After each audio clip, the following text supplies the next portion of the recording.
This is some background information on Gaza that is just so rarely, this is by Rick Sterling, so rarely brought to us that I wanted to really highlight it. Um, some of it, plenty of it you might not have known before. Gaza is a tiny strip of land, all right? The entire strip is only 5 miles wide by 25 miles in length, with 2.3 million Palestinians locked in there. It's the size of a small U.S. city. About 80% of the people in Gaza are descendants of refugees who were expelled from their villages in what is now southern Israel in the 1948 Nakba. That's so if you hear that term thrown around, Nakba, it means catastrophe, but it's what they referred to as the time where their land was taken. Many of them were killed. The estimates I've heard are 700,000 were murdered, and the rest ended up refugees in Gaza and the West Bank. And so many people are calling this Nakba 2.0 right now. Most Gazans have never been able to set foot outside the territory. They're born, live their lives, and die in the concentration camp. At least 50% of Gaza's workforce is unemployed. Israel restricts nearly all aspects of their economy. For example, Gaza's fishermen are prevented from going deeper in the waters to fish. If they try, they're fired upon by Israeli naval boats. Farmers and shepherds are also fired upon. December 1998 to February 2001, there was actually an airport in Gaza until Israel bombed the control tower and destroyed the runways.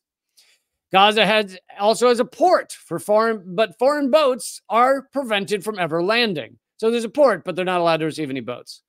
In 2010, 6 civilian ships, including Turkish Mavi Marmara, tried to bring humanitarian relief to Gaza. Israeli paratroopers attacked the ships, killing 9 passengers, including 1 American. That was in 2010. The IDF lowered people onto the boats from helicopters and murdered 9 people, including an American. These are peace activists with food, with a boat full of food and medical supplies. Israel routinely demolishes the homes of Palestinians. In 2003, American peace activist Rachel Corrie was killed. You might have heard her name, killed by an Israeli bulldozer as she peacefully sat in front of a home to try and protect it from being bulldozed by Israeli settlers. That was in Gaza. And another, it's been so long, I've forgotten her name, but she was a friend for a few years. But an American who was a college student over in Israel, and she was with a pro-Palestine, pro-peace protest. That's a lot of pros.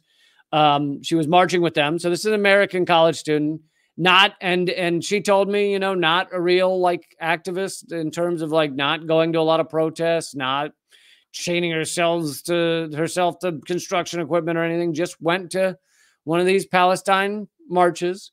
And the IDF fired tear gas and other munitions at the groups. And lots of times they will aim the tear gas canisters, which are fired with a lot of force, at sensitive areas on people, at their heads, at their throats, so that they can cause as much harm as possible. And the tear gas canister hit her in the eye, and she lost her eye. And so when I knew her for a couple of years, she had one eye. At that point, I didn't know her before it happened. And they just destroy lives. That's what they do. That's an unarmed person marching in the street saying Palestinians deserve their freedom. Israel routinely denies exit permits to outstanding youth who have received scholarships to study abroad. In 2014, Israel bombed Gaza's water reservoir and sanitation treatment facilities, escalating the shortage of drinking water while sewage ran into the streets.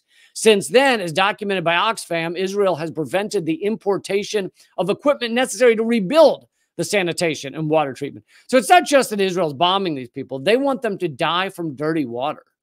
I mean, it is amazingly sadistic, unbelievably sadistic. In spring 2018, Gazans demonstrated against their imprisonment. You might remember this, called the Great March of Return.